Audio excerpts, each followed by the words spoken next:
잠언 17장 15절부터 28절까지 말씀. 악인을 의롭다 하고 의인을 악하다 하는 이 두 사람은 다 여호와께 미움을 받느니라. 미련한 자는 무지하거늘 손에 값을 가지고 지혜를 살해하면 어쩌민고.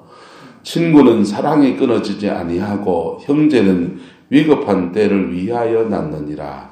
지혜 없는 자는 남의 손을 잡고 그 이웃 앞에서 보정이 되느니라. 다툼을 좋아하는 자는 죄가를 좋아하는 자요 자기 문을 높이는 자는 파괴를 구하는 자니라. 마음이 굽은 자는 복을 얻지 못하고 혀가 패역한 자는 재앙에 빠지느니라. 미련한 자를 낳는 자는 근심을 당하나니 미련한 자의 아비는 낙이 없느니라. 마음의 즐거움은 양약이라도 심령의 근심은 뼈를 마르게 하느니라. 악인은 사람의 품에서 뇌물을 받고 재판을 굽게 하느니라. 지혜는 명철한 자 앞에 있거늘 미련한 자의 눈은 땅끝에 두느니라. 미련한 아들은 그 아비의 근심이 되고 그 어미의 고통이 되느니라. 의인을 벌하는 것과 귀인을 정직하다고 때리는 것은 선하지 못함이라. 말을 아끼는 자는 지식이 있고 성품이 냉철한 자는 명철하니라.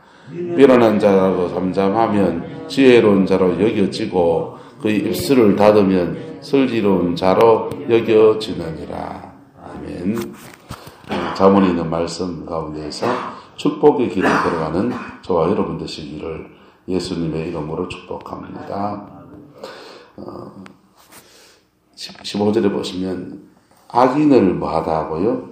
의롭다고 하고 그 다음에 또 의인을 뭐하다고 하고요? 악하다고 하고 이 말이 무슨 말입니까? 재판을 굽게 한다는 것이죠. 부분에 가면은 이렇게 동상 같은 게 하나 있습니다. 이렇게 보면은 이렇게 저울을 들고 있는데 양쪽을 균형 잡게 들고 있는 저울이 있어요. 균형 잡게. 그래서 시시비비를 가리는 데이기 때문에 양쪽 말 우리가 무슨 일이 있어 시시비비 그럴 때 양쪽 말 다 들어보고 해야 됩니까? 한쪽 말만 들어봐야 됩니까?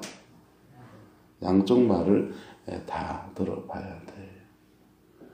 그래서 이거를 잘못하면 한쪽 말만 들으면 어떻게 됩니까?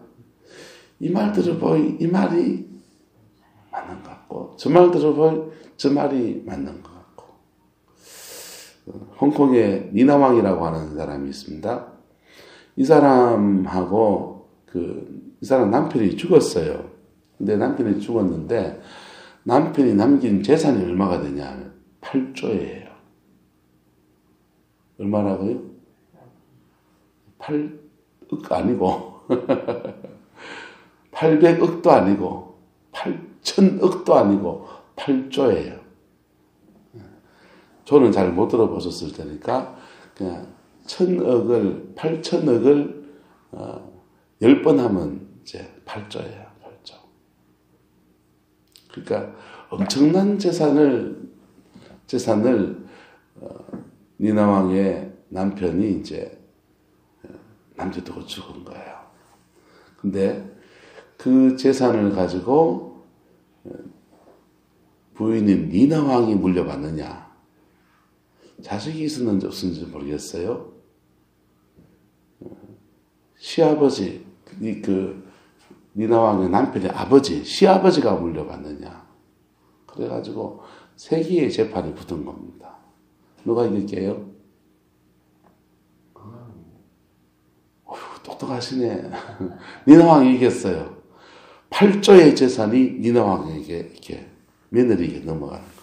근데 재판 과정에 시아버지는 시아버지대로 막 그냥 그 정당성을 내기 위해서 변호사를 선임하고 그 다음에 이쪽도 변호사 저쪽도 변호사가 붙어가지고 우리 같으면은 그냥 사조씩 그냥 사이좋게 나눠 가질 것 같은데 욕심이 끝이 없는가 봐요.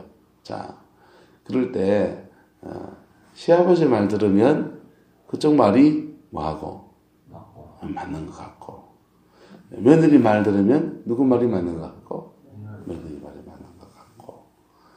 그래가지고 이제 서로 그냥 지고받고 하면서 이게 나중에 되면은 서로 까발리기 합니까 안 합니까? 근데 까발리기를 하는 거죠. 까발리기를 해가지고는 시아버지는 이제 니나왕 보고 며느리 보고 니는 불륜을 일으켰잖아, 저질렀잖아 이렇게 돌직구를 날리고 시아버지 니나왕은요, 며느리 니나왕은 아버님도 아니겠지. 그때는 막 이제 남편도 죽었는데 막말했겠죠. 어쨌든 니는 마약 중독자잖아 이랬잖아요. 그래서 둘 다 인격의 바닥을 다 드러내면서 결국은 돈은 이제 니나 왕한테 갔어요. 무슨 일에 시시비비를 가릴 때 그것은 돈 문제지만은 어떤 것들은 죄에 관한 부분들은 감옥을 가야 되기도 하고 심지어는 자기 목숨을 내놔야 되기도 해요. 그래서 재판에 있어서 공정한 재판이라고 하는 것은 굉장히 중요한 거예요. 할렐루야. 하나님도 저와 여러분을 죄의 경중에 따라서 공정하게 재판하십니다. 공정하게 재판하세요. 단 예수님의 보혈 안에 들어가 버리게 되면 모든 게 다 사함받습니다. 할렐루야. 그것 외에는 공정하게 달아보세요. 그래서 하나님의 저울주 앞에, 그분이 공평하신 저울주 앞에, 그것도 우리 기준입니까? 하나님 기준입니까? 하나님 기준이에요. 하나님의 기준 앞에서 의롭다함을 받고 인정받는, 복을 인정받는 저와 여러분 되시기를 예수님의 이름으로 축복합니다. 우리도 어떤 일에 어떤 판단을 해야 되는 상황이 되면 공정하게 해야 돼요. 할렐루야. 공정하게 해야 돼요. 그리고 선거는 똑같아요, 달라요? 선거는 달라요.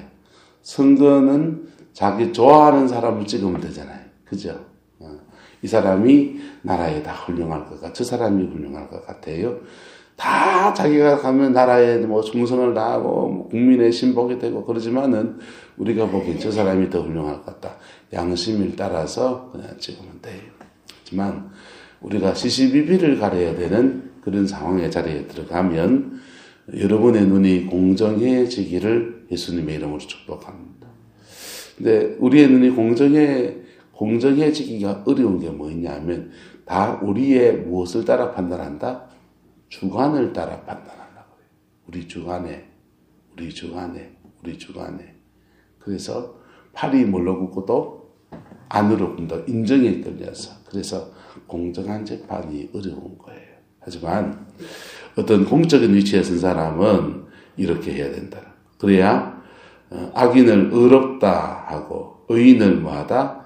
악하다 하는 이 두 사람은 둘 다 누구에게 미움받는다? 하나님께 미움받는다 그랬어요. 자, 16절요. 미련한 자는 뭐하다 합니까? 무지하고 손에 뭘 가지고 돈을 가지고 지혜를 살해하면 어쩌면이냐 이랬어요. 보세요.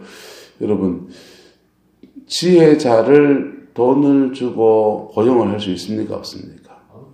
있어요. 있는데 최소한 뭘 가져야 되느냐? 그 지혜자를 통해서 분별할 수 있는 안목은 갖춰야 돼요. 그래야 그 지혜자를 통해서 도움을 받을 수 있나요? 없나요? 있지요. 그래서 지혜자가 있어서 그것을 지혜를 가진 사람에게 우리가 분별의 능이 있으면 하나님이 은사도 모든 사람을 다 주면 아니거든요. 그래서 어떤 사람은 이 은사 있고 어떤 사람은 저 은사 있어요. 그래서 서로 도움을 주고 받을 수 있다고요. 받을 수 있어요.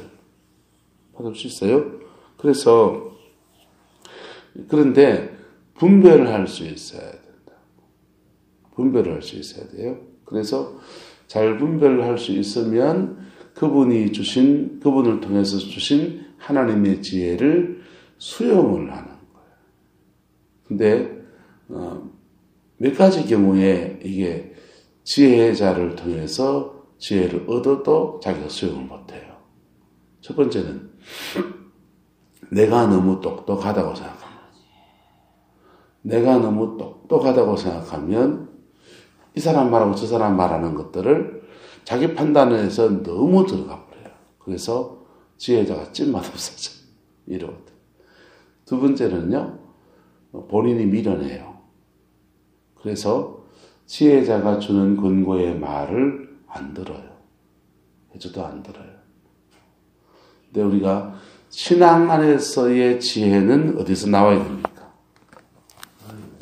여기서 나와야 됩니다. 할렐루야? 신앙 안에서의 지혜는 여기서 나와야 돼요. 여기서. 세상 이치하고는 좀 다른 게 있어요. 신앙 안에서의 지혜는 여기서 나와야 되고 예수님의 항상 십자가를 지나가는 여정을 우리에게 주님은 요구하셔요. 요구하셔요. 그래서 그것을 놓치면 지혜자를 듣는데 정말 지혜자를 듣는데 그 지혜자가 우리에게 권고도 하고 이래야 하면 좋습니다. 장로님 이래야 하면 좋습니다. 권사님 이래야 하면 좋습니다. 목사님 이래야 하면 좋습니다. 라고 하는데 대가 지불이 없는 것은 좀 위험해요. 내가 희생의 대가를 지불하는 것이 없는 어떤 지혜 있잖아요. 그거는 잔꾀일 가능성이 많아요. 그리고 그를 가다 보면은 하나님이 우리를 되돌아가 하실 때가 많아요. 되돌아가 하실 때가. 내가 죄악길을 막 가고 있는데 축복을 얘기해 주는 예언도 똑같아요. 나는 죄악길을 막 가는데 복을 받을 것이라 좀만 기다려라. 거짓말이에요. 내가 믿음의 길을 가면서 좀만 더 인내하세요. 주님이 붙들어 주십니다. 좀만 더 기다려보세요. 그거는 맞아요, 안 맞아요? 맞아요. 예언 아니어도 맞아요, 사실은. 예언이 아니어도 하나님의 말씀이 그렇게 되어 있습니까? 안 됐습니까? 내가 믿음의 길을 가는데 가다가 좀 지칠 때 그때 예언자가 좀만 더 기다리고 조금만 더 인내해 보세요. 그러면 하나님이 선하게 이끌어 가실 겁니다. 그 예언자가 말 안 해줘도 그가 조금 기도하고 엎드리면 주님이 그에게 뭘 가르쳐줘도 가르쳐주든지 감동을 주든지 하여튼 해주신다고요. 성경도 그래 나오고요. 다 맞는 얘기예요. 그런데 내가 엉뚱한 길로 막 가려고 있는데 하나님이 네 삶을 축복할 것이다. 형통하리라. 어쩌라고 형통해서 사람 찔러 죽이라고요? 그건 안 된단 말이에요. 그래서 미련한 우리가 지혜가 좀 모자랄 경우에 똑똑하고 지혜 있는 사람을 옆에 두는 건 좋아요. 좋은데 그분을 통해서 도움받을 수 있는 분별력을 갖춰야 돼요. 회사의 회장님들은요, 다 똑똑하진 않아요. 그런데 회장님들 중에서 별로 안 똑똑한 것 같은데 사업을 탁탁탁 이뤄가는 사람이 있어요. 그 사람들은 자기 밑에 똑똑한 사람이 있어요. 그런데 회장이 주로 뭘 가지고 있냐? 통찰력을 가지고 있어요. 수많은 안들이 올라옵니다. 이래야 할까요? 저래야 할까요? 이래야 저래야 이래야 합시다. 저래야 합시다. 수많은 안들이 올라와요. 회사 내부에서도 올라오고요. 다른 회사가 하는 거 보면서 충고해주는 조언도 들어보요. 외국 기업하고 하다 보니까 외국에서도 들어보요. 바깥에서도 들어보고 안에서도 올라와요. 그런데 그 중에서 이것도 괜찮은 것 같고 저것도 괜찮은 것 같고 다 괜찮아 보이는 게 서너 가지가 막 된다고요. 그 중에서 선택해야 돼요. 선택해야 되는데 선택하는 그 통찰력들이 굉장히 뛰어나신 분들. 할렐루야. 그게 그 사람이 지혜자를 옆에 두는 그 사람만의 방법인 거예요. 하나님이 한국에 기업하는 분들한테 그 안 믿어도 그걸 주셔요. 왜냐하면 그래야 그 사람 밑에 있는 직원들이 수많은 직원들이 있는데 그 회사가 후다닥 넘어가면은 어째 됩니까? 그래서 그걸 주신다고요. 그래서 저와 여러분들도 시대를 보는 통찰력, 여러분의 삶을 보는 통찰력 갖추어 가기를 예수 이름으로 축복합니다. 구름포에를 쫙 보세요. 식당만 횟집 늘렸어요. 야, 내가 사업을 한다 하면은 뭘 하면 딱 뜰까? 뭘 하면 될까? 보여야 돼. 여름 메뉴는 뭐 할까? 겨울 메뉴는 뭐 할까? 수많은 메뉴 있어요. 있어요. 그 중에서 구름포에서 이거 하면 뜬다. 이게 딱 보여요. 이게 통찰력이. 이것도 좋고 저것도 좋고 다 좋은데 그러면 백화점처럼 다 할 거예요? 안 된다고. 그래서 그런 거. 그처럼 저와 여러분들에게 여러분의 인생에 대한 통찰력들을 하나님 열어주시기를 축복합니다. 그리고 지혜자가 좀 있어서 내 모자라는 부분을 잘 봐주면요. 도움이 되는 거예요. 역대 대통령 가운데 김영삼 대통령과 김대중 대통령은 두 분 다 민주화 운동을 많이 하신 분이시잖아요. 그래서 정부를 이끄는데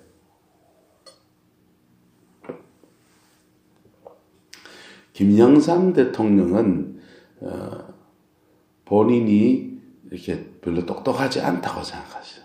본인이. 그래서 자기 밑에 똑똑한 사람들을 많이 뒀어요.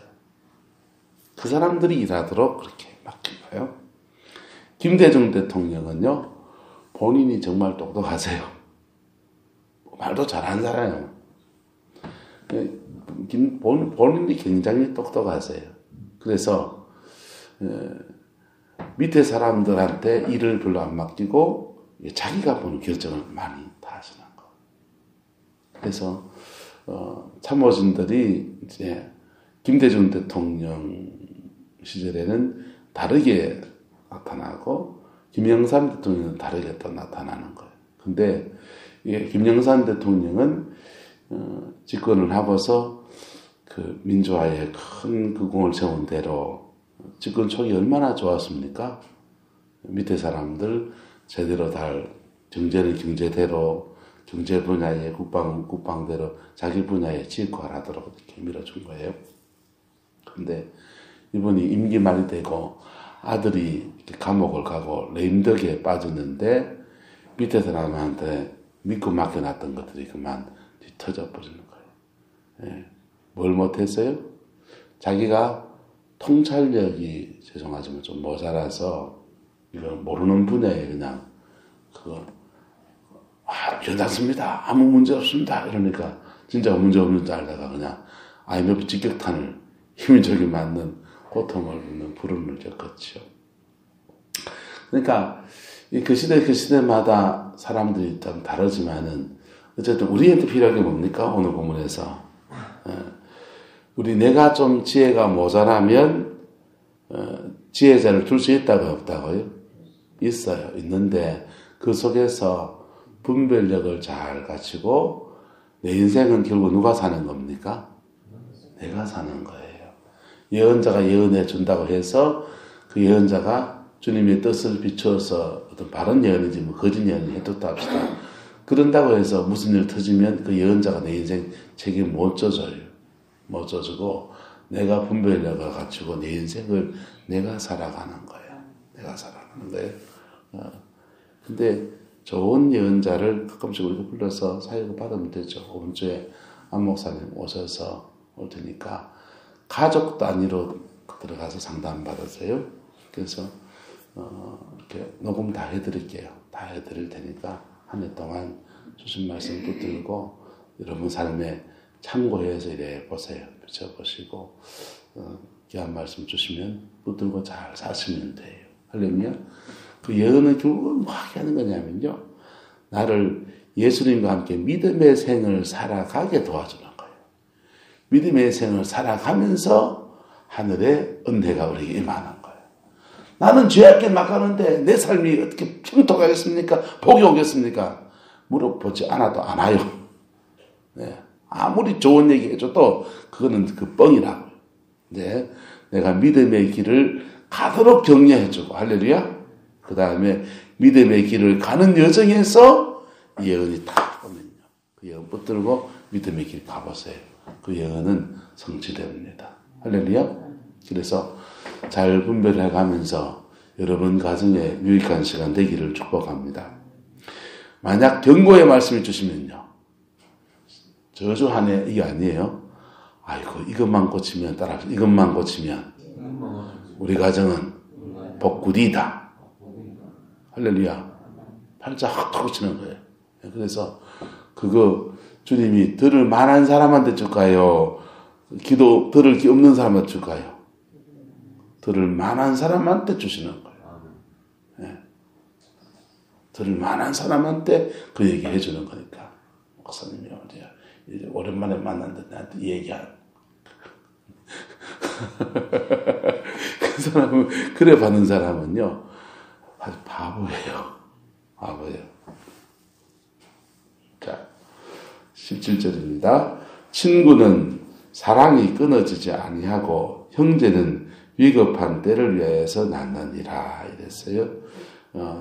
친구나 형제는 둘 다 자기 인생에 소중한 분 맞습니까? 안 맞습니까? 맞습니다.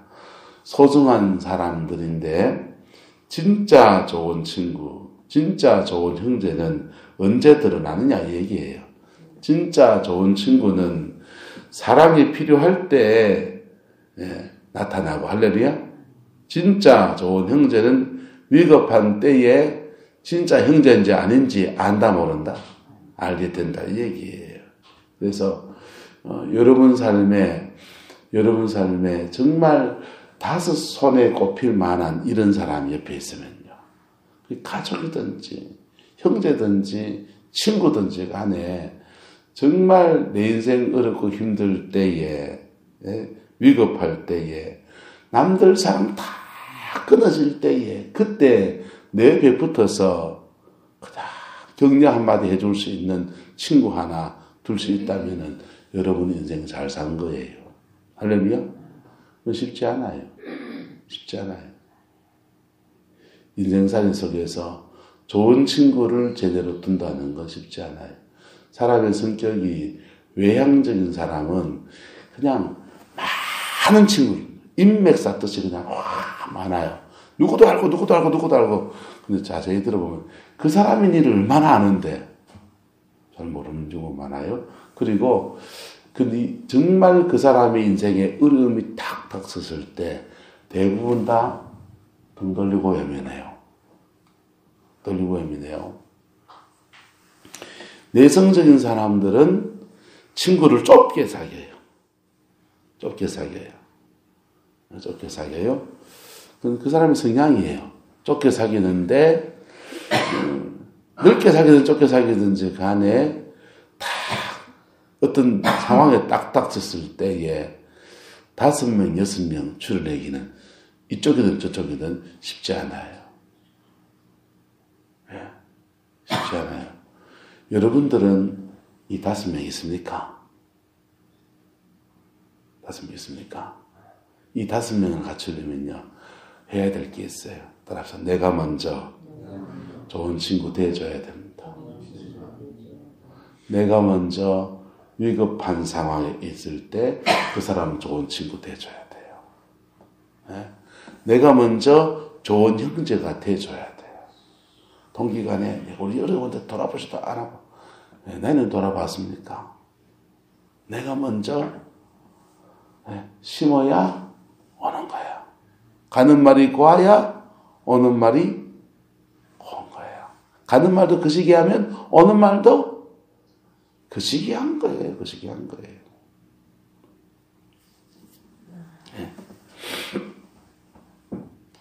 자, 18절에요. 지혜 없는 자는 남의 손을 잡고 그의 이웃에게 보적이 되느니라. 보증 쓰지 마세요. 다툼을 좋아하는 자는 죄가를 좋아하는 자요. 자기 문을 높이는 자는 파괴를 구하는 자니라 그랬어요. 자, 19절 말씀을 현대어 성경 읽어줘 볼게요. 남과 싸우기를 좋아하는 사람은 죄를 짓는 일이나 좋아하는 자요. 남을 딛고 높은 자리에 앉는 사람은 스스로 파멸을 불러들이는 자다. 이렇게 번역해놨어요. 뒤에서 자기 문을 높이는 자는 파괴를 구하는 자다. 무슨 말 못 알아듣겠죠 했죠. 뭐라고 하시냐면 남을 딛고 높은 자리에 앉으려는 사람은 스스로 파멸을 불러들이는 사람이다. 이렇게 현대어선을 쉽게 번역해놨습니다. 다른 사람 딛고 높은 자리에 앉으려 하면 된다, 안 된다? 안 된다, 이 얘기입니다. 자, 20절요. 마음이 굽은 자는 무엇을 받지 못하고 복을 얻지 못하고 혀가 패역한 자는 재앙에 빠진다. 그랬어요. 여러분, 20절부터 말씀 잘 새겨놓으세요. 마음이 굽어버리면요. 마음이 굽은 사람은 어떤 특징을 갖습니까? 무슨 말을 해도 잊어요. 이러면 이래 삐지고 저러면 저래 삐져요. 어쩌면 됩니까? 그런 사람을 폭탄이라고 하는 거예요. 폭탄은 가까이 가야 된다, 안 가야 된다? 가까이 안 가야 돼요. 가까이 하지 마세요. 말 쉽게 걸기가 어려워요. 그냥 이런 말에도 저런 말에도 둘 다 상처받아요. 근데 그런 사람은 누가 가까이 해줘야 되느냐? 폭탄을 해체할 수 있는 특수한 능력을 가진 사람이 그 사람을 가까이 하면서 폭탄을 해체해줘야 됩니까? 폭탄이 그냥 가지고 살도록 해줘야 됩니까? 해체해줘야 돼. 그 사람 안에는 폭탄을 해체해줘야 돼. 마음이 굽은 사람은요, 사실은 자라보고 놀랐던 사람이라고. 그래서 자꾸 뭐 보고 놀라는 겁니까? 소뚜껑 보고 놀라는 거.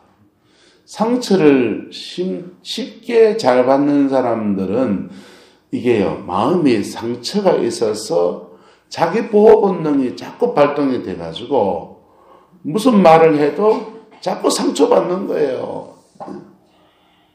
그분들은 그 안에 있는 폭탄을 뭐 해줘야 됩니까? 해체시켜줘야 돼요. 해체해 주든지 따라합시다. 안전한 데서 빵! 안전한 데 가서 빵! 하시라. 저 구룡포 해수욕장 가서 꽝! 하시고.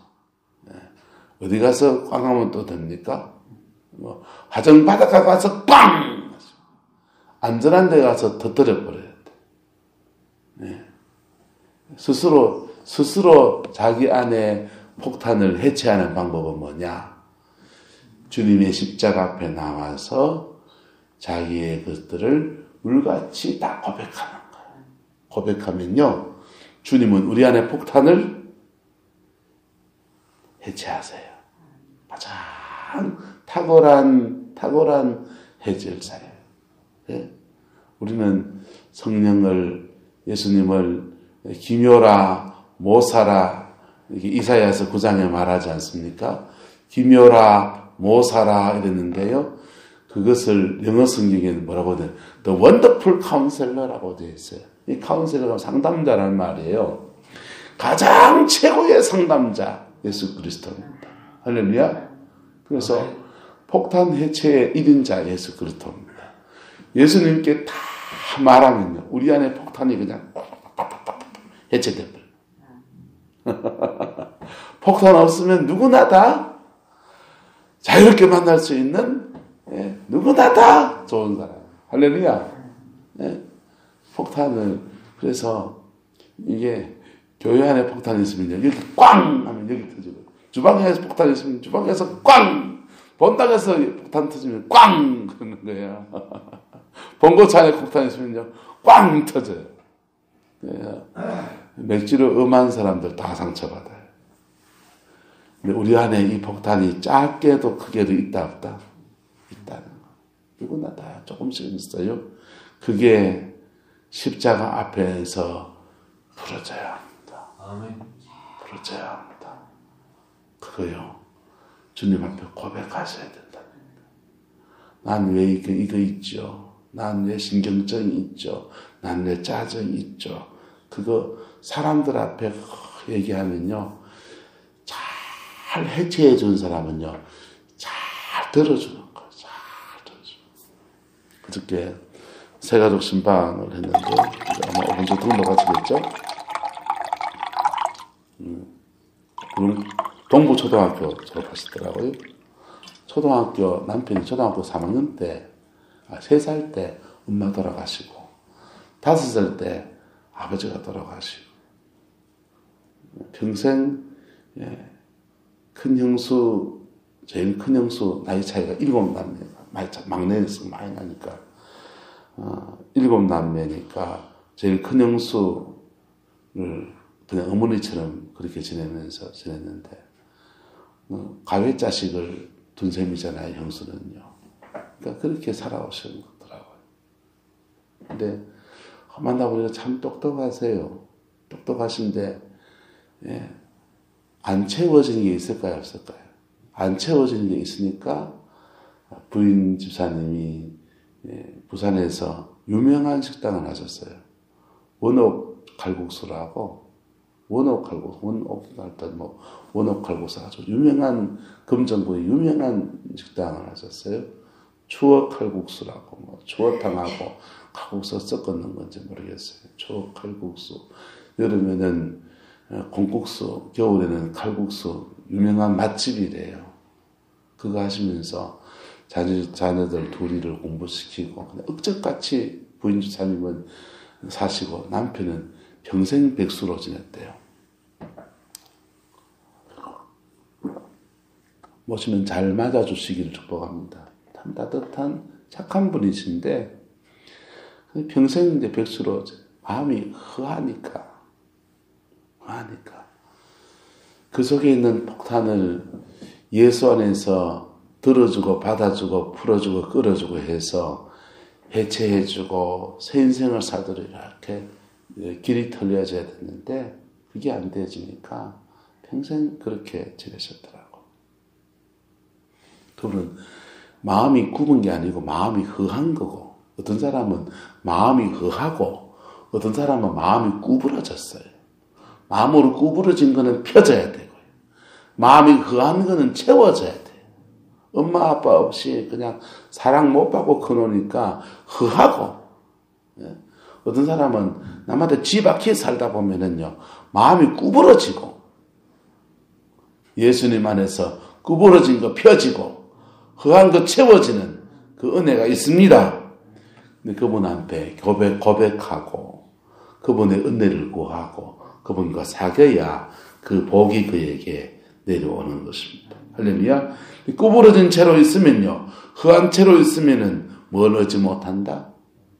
성경이 말하는 복을 얻지 못한다는 거. 복을 얻지 못하고 혀가 뭐한 자는요 패역한 자는 재앙에 빠진다. 여러분 받지 못하는 거는 좀 가난하게 살면 돼요. 재앙에 빠지는 거는요 더한 거를 말하는 거예요. 마음이 구부러진 사람은 그냥 그 사람 인생에 불쌍해서 하나님께서 주시는 그에게 주시려고 하는 복을 받지 못하는 거예요. 그냥 복을 받지 못하지만은 뭐 가난하고 멀었고 좀 살겠죠. 그런데 여기 한 발 더 나가서 혀가 패역한 사람이 되면요 뭐에 빠진다고요? 재앙을 받. 다른 말로 하면 저주를 받는다 이 말이에요. 네. 이거 여러분 앞에서 풀어지는 은혜가 있기를 축복합니다. 예수님 앞에 풀어지면요 마음이 구부러지지 않은 사람은 무엇을 받고요? 복을 받고 할렐루야. 혀가 건강한 사람은요 어느 생활이 건강한 사람은요 복을 받는 거예요.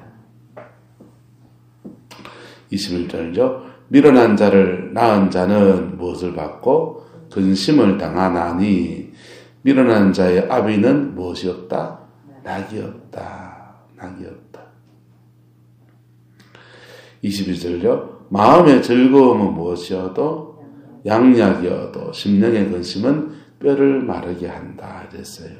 여러분 자문에 계속 뼈에 관한 축복과 뼈에 관한 건강에 관한 얘기예요. 근데 이 뼈가 주로 무엇 때문에 마른다 합니까? 근심 때문에. 근심 때문에. 마음의 즐거움은 뭐가 되고요? 좋은 양이, 좋을 양이란 말이에요. 좋은 약이 되고, 심령의 근심은 뭐가 된다? 뼈를 마르게 해요. 뼈 안에 뭐 있건데요? 조혈세포가 있어요. 피 만들어내는 세포가 뼈 안에 있어요. 여러분, 건강의 문제에 가장 중요한 핵심 요소 가운데 하나가 바로 혈액의 문제입니다. 혈액이, 피가 건강하면 몸 안에 있는 웬만한 노폐물들을 다 걸러주는 거예요. 다 걸러주는 거예요. 피곤하다. 피곤이 뭡니까? 피가 고나다 이 말이에요. 피가, 탁한 피가, 고난 피가 돌아다니면 피로가 풀리지를 않아요. 그래서 피곤이란 말이에요. 그래서 여러분의 마음의 즐거움을 가지고 근심이 없는 사람은 뭐가 마르지 않는다고요? 뼈가 마르지 않아요. 뼈가 건강한 거예요. 제 역할을 감당하면요. 계속해서 몸속에 맑은 피를 계속 공급해 주는 거예요. 뭐 하면 됩니까? 마음의 즐거움을 가져야 되는데 즐거운 일이 세상에 어디간데요.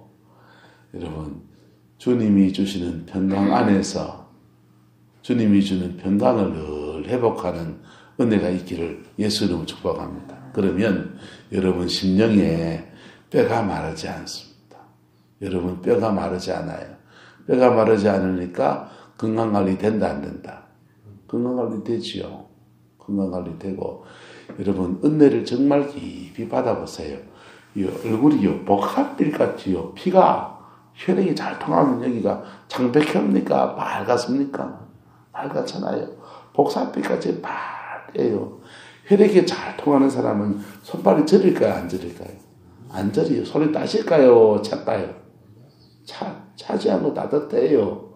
암은요, 몸의 체온이 떨어지면 암이 와요. 암균이, 암세포가 이제 정식하기 시작한다. 몸의 온도가, 우리 몸의 온도보다 한 1도 내지 2도 정도 높으면요, 암은 사멸이 돼버려요. 그래서 이게 혈액을 통해서, 피를 통해서 우리 몸의 건강을 하나님이 다 만들어요. 뭐만 하면 성령 충만해 보세요. 할렐루야.